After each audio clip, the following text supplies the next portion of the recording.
Alors, bienvenue sur MAG. Aujourd'hui, je suis avec Stéphane Castan au Festival européen du film fantastique. Ça va, Stéphane? Très bien. Alors, j'ai eu l'occasion de voir ton film ce matin, très tôt, du coup, en séance presse. Alors, peut-être en quelques mots, pour parler du synopsis, on suit un personnage qui s'appelle Vincent. Et comme le titre l'indique, soudainement, du jour au lendemain, tout le monde veut l'assassiner d'un simple regard, en fait, quand il croise le regard des individus. Est-ce que tu peux déjà m'expliquer ce qui t'a conduit, en fait, à un tel synopsis? Qu'est-ce qui t'a poussé à faire un film de ce type-là? Alors, ce qui m'a conduit, c'est en fait les producteurs du film, c'est Thierry Lounas et Claire Bonnefoy, qui m'ont proposé un scénario original de Mathieu Naert, qui me proposait d'en faire un film. Comme je suis un garçon poli, je me suis dit je vais le lire et le refuser, puisque je pars sur l'idée bien française que j'écris ce que je filme et vice-versa. Et quand j'ai lu le scénario de Mathieu, j'aimais beaucoup le concept qu'il avait inventé sur cette histoire de regard. Je trouvais que c'était un concept qui était euh, très intelligent, au sens où justement ça permettait des vraies situations très concrètes, sans psychologie. Et j'aimais bien déjà ce qu'il y avait un peu dans le scénario déjà d'un mélange des genres. Il y avait une promesse de cinéma qui en tout cas moi correspondait aussi à ce que je pouvais faire dans mes courts-métrages. Et je voyais qu'il y avait moyen voilà, de l'adapter et d'y introduire, de m'en emparer, quoi, pour ainsi dire, et d'y introduire mes propres névroses. Oui, parce que là, pour notre public, peut-être aussi, c'est clairement un film à la croisée des genres. Alors, il y a cette première scène qui est assez folle, d'ailleurs, parce qu'il y a aussi des scènes qui sont drôles, hein, évidemment, dans le film. Et donc, il y a ce jeune stagiaire qui est là, puis qui, bah, du coup, il lui fait une petite blague. Puis le personnage, il a l'air en fait très sympathique. C'est un personnage un peu particulier. Puis d'un coup, il va venir l'agresser avec un PC. Et il y a cette violence, il y a l'irruption de la violence qui est toujours très forte.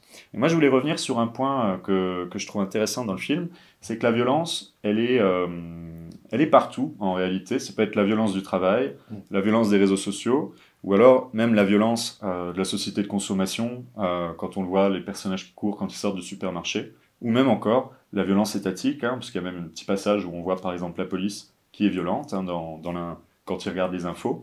Et du coup, cette idée-là, qui traverse tout ton film, est-ce que tu peux nous en parler davantage du rapport à la violence que tu as? Bah, c'était en tout cas, moi ce qui m'intéressait, c'était qu'on traite de la violence, mais presque avec des corps ordinaires. C'est-à-dire de ne pas être sur une violence où on voit des corps faits pour se battre, mais au contraire, ce sont des enfants, c'est une vieille, enfin, une dame âgée, comme on dit, dans une voiture. Ce sont des gens de tous les jours, quoi. Et comment tout d'un coup on voit bien, puis on le sent, quoi. Il y a quelque chose, il y a un climat quand même. Mhm.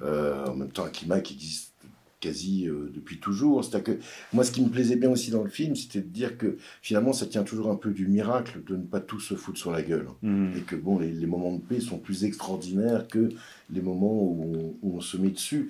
Et ce que j'aimais bien aussi avec cette histoire de regard, c'est que c'est une chose qui démarre dès l'école maternelle, quoi. C'est Mhm. comment tu m'as regardé. Ouais. Et ça va de l'école maternelle jusqu'à l'EHPAD. C'est-à-dire qu'à un moment donné, un regard de travers, une forme de mauvaise reconnaissance, et tout d'un coup, ça peut partir en live. Et là-dessus, le choix de l'acteur qu'elle a incarné, Vincent, était primordial. On aurait pu imaginer des acteurs plus, plus taillés pour des scènes de Complètement. combat. Et pour moi, choisir Karim, et qu'il accepte de faire ce rôle, donnait déjà une véritable orientation au film. Parce que Karim, il a cette. J'ai coutume de dire ça, quoi, c'est il a cette dualité qui, pour moi, était idéale pour le rôle. C'est-à-dire qu'à la fois, c'est quelqu'un qui peut être monsieur tout le monde, et en même temps, il a une vraie singularité. Il a quelque chose de très doux, il peut aussi avoir cette brutalité. Et, On le ressent tout de suite, ce et côté. complètement, Il a c'est une bonhomie, en même temps, on a envie d'être on a envie d'être son pote, en fait, d'une certaine manière. Et en même temps, on voit que c'est pas la figure, c'est pas l'archétype, c'est pas l'action man, hein, c'est pas un non, mec bodybuildé, non, c'est non. pas non plus un pleutre, pas du tout, hein, je veux dire, dans les situations là. Et c'est vrai que ça, c'est ce rapport humain, ça pourrait être beaucoup de personnes, en réalité. Oui, puis c'est quelqu'un. Enfin, moi, ce qui m'intéressait dans le personnage, et on en avait parlé avec Karim, c'était que presque il ait un parcours, en tout cas sur son démarrage, presque d'un personnage burlesque. Hmm. C'est-à-dire que, encore une fois, il n'y a pas de psychologie. C'est-à-dire que jamais il va chercher à se demander pourquoi ça lui arrive, mais il va plutôt chercher le comment. Comment peut-il s'adapter et comment ça fonctionne, cette chose-là. Comme un héros burlesque, si on prend Keaton dans le Mécano de la Générale, il va prendre le train en route et il va le faire marcher malgré tout, quoi. Et là, c'est un peu la même chose, quoi. C'est-à-dire qu'il est avec son corps un peu encombré et il essaye de comprendre comment il peut survivre à tout ça. Mais à aucun moment, il a, pour moi, ce qui aurait été, enfin, qui m'aurait pas du tout intéressé, c'est-à-dire le côté pourquoi ça m'arrive. Oui, il n'est pas dans une introspection en train de se dire pas du tout, il pose ses post-it et puis en fait il s'adapte très bien. Il pourrait être, enfin, je veux dire, il se fait agresser au travail, hein, c'est quand même violent, puis il se refait agresser, puis après ça n'arrête pas. Il pourrait avoir une figure victimaire, ce qui n'est pas du tout le cas. Je veux dire, Non, et en même temps, quelque part, il l'est. Mais enfin, on voit bien que dans le film, de toute façon, sans spoiler, c'est que comment dire, la figure de la victime et du bourreau, elle est. Alors, d'ailleurs, on ne sait pas finalement qui est atteint du phénomène. Est-ce que c'est eux ou est-ce que c'est nous? Enfin, à partir du moment où on se pose cette question-là, de toute façon, en général, c'est le début des emmerdes. Mais c'est l'histoire de quelqu'un qui se retrouve déplacé à la marge. Aussi. Vincent, au départ, c'est un personnage qui n'est ni sympathique ni antipathique. C'est quelqu'un de content de lui, quelqu'un qui pense être à sa place. Et à un moment donné, ben, il va plus avoir sa place au boulot, il va plus avoir sa place chez lui, même chez son père, il n'a plus sa place et il se retrouve à la marge et tout d'un coup obligé de regarder ce qui l'entoure. Et de regarder ce qu'il n'a jamais vu. Donc il va parler à un clochard, il va parler à une femme, et il va la regarder sans doute comme il n'avait jamais regardé une autre femme auparavant. Et tout d'un coup, il va se rendre compte de quelque chose d'autre, quoi. Oui, parce qu'il y a aussi tout ce côté un peu survivaliste hein, aussi, auquel il va être confronté. D'ailleurs, il y a ce passage où donc, il se sent de plus en plus seul, d'une certaine manière, face à son problème, jusqu'à cette rencontre dont tu parles. Et il y a aussi toute la mécanique un peu du complotisme, enfin, je veux dire, du recueil sur Internet, qui traverse aussi le film. Est-ce que tu peux nous parler peut-être de cet aspect-là, comment il entre en contact? Ben, c'est-à-dire qu'à un moment donné, au bout presque d'un tiers du film, où on pense qu'il est tout seul, il rencontre quelqu'un qui a le même problème que lui, qui justement est un clochard, et puis un coup il voit presque comme un miroir de ce qu'il peut devenir, puisque cette personne-là au départ lui dit avoir été professeur à la faculté, et on lui enseigne qu'il y a un site à aller voir, qui est donc les Sentinelles. Et ce site, on a pris, avec l'infographiste et la déco du film, on a pris modèle sur un vrai site complotiste. Oui, ça ressemble beaucoup, hein, ouais, Sentinelle. Et Sentinelle, ça, c'est un mot, c'est un vieux délire que j'avais en tête, rapport au peuple de chasseurs-cueilleurs. Ok. C'est la tribu qui... Il y a une tribu qui est totalement protégée. D'accord. Qui n'est pas en contact avec notre civilisation, entre guillemets. Absolument pas. Okay. Et je ne pourrais plus te dire sur quelle île ça se situe, mais en tout cas, personne n'a le droit d'y aller. C'est-à-dire qu'en tout cas, si les gens y vont, ils se font tuer. Ah oui, c'est leur problème. Oui, si, je vois. Ouais. Effectivement, j'en ai déjà entendu parler. C'est déjà arrivé. Et ils la défendent depuis longtemps. Oui, ils ont un rapport. C'est-à-dire c'est des gens qui vivent comme il y a plusieurs milliers d'années. Et donc, il y a eu un consensus là-dessus, sur le fait de les protéger, en tout cas de ne pas chercher à venir s'immiscer dans leurs affaires. Donc il y avait ça, et puis une vieille référence à Kubrick et Clark, puisque 2001 vient d'une nouvelle qui s'appelle La Sentinelle. Ah oui, oui, effectivement. Et puis c'est marrant que tu parles de ça, parce qu'il y a un peu le côté, je ne vais pas dire retour à l'âge d'or, hein, mais je dis retour à la nature. Bon, c'est clairement une version, c'est l'homme est un loup pour l'homme, quoi. C'est clairement du côté un peu Hobbes. Et c'est vrai que le contrat social, il semble, dans notre société, de plus en plus précaire. Enfin, je veux dire, il y a pas une journée où, quand on regarde les infos, où il n'y a pas des mauvaises infos, par ailleurs des infos avec une forme qui est déjà mauvaise. Je veux dire, on le voit aussi dans les médias. Et ce rapport-là, je trouve qu'il est très bien retranscrit dans le film. Et pourtant, c'est ça ce qui est rigolo, c'est que c'est pas un site un peu complotiste, qu'en fait, il va se révéler en quelque sorte, et qu'il va retrouver quelque chose qu'il avait peut-être oublié. C'est-à-dire, finalement, il y a ce côté aussi, puisque c'est le regard, à partir du moment où on ferme les yeux, bah, peut-être qu'on peut enfin vivre aussi. Il y a un peu ce côté-là, je trouve, dans le film. Alors ça, après, j'ai envie de dire, toutes les interprétations sont possibles, et je me garderai bien de donner une lecture une définitive. Mais effectivement, c'est le paradoxe. Après, c'est le paradoxe du film. C'est-à-dire qu'on a affaire à quelqu'un qui cherche tout le long du film à échapper au regard de l'autre. et qui essaye de poser son regard sur quelque chose qui ne va pas l'agresser, et finalement il va trouver la paix dans l'aveuglement. Oui, c'est assez. Et justement, peut-être aussi sur. Parce qu'on parle beaucoup là de Vincent, donc Karim Leclou dans le film, mais il y a du coup cette rencontre avec Margot. Qui me Euh, réponse, ouais. voilà. Comment vous les avez trouvés au casting? Parce que là, on a parlé du coup de Karim Leclou, mais je trouve que ça match vraiment, comme disent les jeunes. Enfin, je veux dire, c'est un côté, ça marche vraiment très Ah bien en ben, termes c'est un de. couple, moi je suis très content voilà, que ce couple-là ait été créé pour ce film. Ben, il fallait une actrice. euh, Comment dire, ce qui est compliqué pour le rôle de Margot, c'est qu'elle intervient pile à la moitié du film. Mhm, Euh, donc, en plus de la rencontre de deux personnages, c'est presque le croisement de deux films. mhm, Elle-même vit a priori un film aussi avec de la galère, complètement. jusqu'au moment où elle croise Vincent.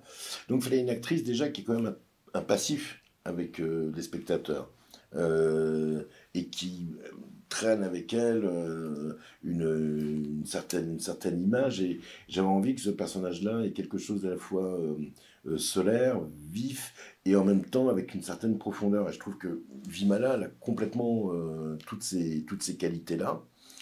Et j'avais envie que ce soit deux naufragés, quoi. Ce soit deux naufragés qui se rencontrent, deux corps maltraités, Mhm. pour ainsi dire. Et là-dessus, effectivement, il y a eu une belle évidence. J'ai pas fait passer de casting ou d'essai pour personne, d'ailleurs, je déteste ça. Ah oui, parce que ça, je trouve que ça marchait parfaitement leur relation. C'est vrai, comme tu dis, c'est pas évident quand tu arrives au milieu de film de pouvoir Non, tout de suite avoir une identité qui se crée quand justement on avait déjà un premier personnage.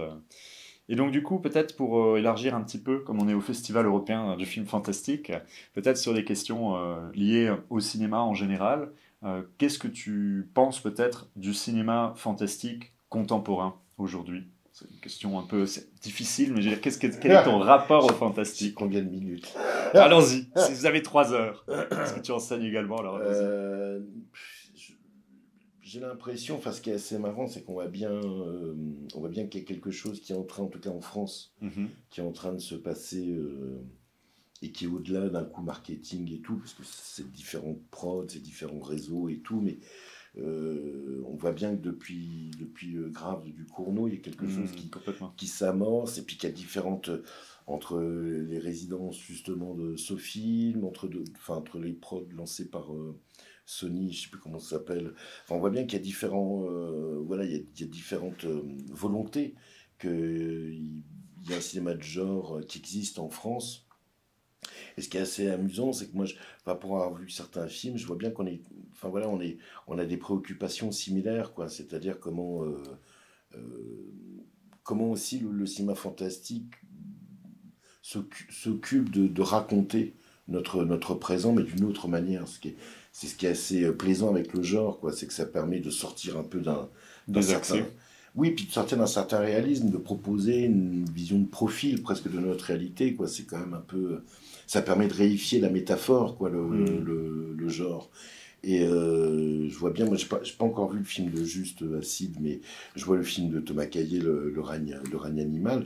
On voit bien que c'est une autre manière à chaque fois, voilà, de parler de quelque chose qui est à l'œuvre, d'un désenchantement de notre époque. Et en même temps, c'est une autre manière justement de chercher la magie, l'émerveillement à travers le genre. En tout cas, de faire une autre expérience de notre réalité. Donc je pense en ce sens-là que c'est salutaire. Et sur un strict point de vue cinématographique, ça permet de sortir de la chape de plomb du réalisme. Oui, complètement. Parce que c'est vrai que moi, je trouve que les thèmes contemporains, ils irradient vraiment littéralement maintenant dans le cinéma de genre. J'ai l'impression qu'il arrive un petit peu. C'est pas que c'était pas mature avant, mais il est plus décomplexé du fait qu'avant, bon, pendant longtemps, il y avait un regard un peu geek en fait sur le cinéma fantastique, voire la SF. Et là, en fait, on y est d'ailleurs. On a atteint certaines hypothèses de SF. Et donc, j'ai l'impression que ça permet effectivement plus de parler de certains sujets de société. Complètement pourvu, à mon avis, de savoir tenir l'équilibre et de ne pas faire une dissertation, quoi. C'est-à-dire Hmm. qu'encore une fois, j'ai l'impression qu'il faut à chaque fois que ça soit quand même suffisamment enfoui, et qu'on ne soit pas en train de, enfin, qu'on ne soit pas en train de dire où est le bien, où est le mal. Oui, c'est assez important. C'est, oui, Ton film m'a aussi fait penser, je viens d'y repenser là juste à l'instant, un film de Paolo Stripoli, Flowing, que peut-être tu avais vu. Non, pas du tout. J'aime bien, moi, le postulat fantastique, comme le tien d'ailleurs dans le film, que voilà, à un moment, pas d'explication, un simple regard. Puis d'ailleurs, c'est pas un théorème mathématique, ça peut évoluer au cours du film sans qu'on sache pourquoi. Et dans Flowing, c'est une pluie qui va s'abattre sur la ville et qui va rendre littéralement tout le monde violent, ultra violent immédiatement. Et j'avais trouvé ce film assez intéressant aussi sur ce postulat fantastique. Oui, comment ça réveille les névroses, quoi. C'est ça. Tu as ça aussi qui pour moi était une vraie source d'inspiration sur The Crazies de Romero, où un produit déversé par l'armée rend une ville totalement folle, et où tu vois toutes les névroses américaines qui tout d'un coup se réveillent. C'est toujours... c'est à la fois effrayant et jubilatoire. C'est ça, je pense aussi, la vertu du fantastique, c'est qu'on peut jubiler devant tout ce qui est en train de nous effrayer. Oui, oui, complètement. Parce que dans ton film aussi, on a un travail sur le son qui est quand même assez important parce que c'est vrai que quand il y a quelqu'un qui va te poignarder, je sais pas combien de fois avec un stylo, il faut le faire quand même pour que ça ait un petit peu d'impact. Et il y a ce côté où l'irruption, et c'est vrai que c'est un petit peu une petite récompense aussi. Ouais. En tout cas, c'était très jubilatoire à faire, encore une fois. Je reviens sur ce mot, mais il me semble important. Alors le film, il est prévu pour quand déjà? Parce que moi je l'ai vu, il était à Cannes aussi. Oui, il est prévu, la sortie est le 15 novembre. 15 novembre, d'accord, donc ça ne saurait tarder. Eh bien écoutez, on vous encourage à aller voir Vincent de Mourir, j'ai beaucoup apprécié ce matin. Merci. Toutes les bonnes salles. Dans toutes les bonnes salles. Eh bien merci en tout cas pour ton temps. Merci à toi. Et puis à bientôt sur Mag.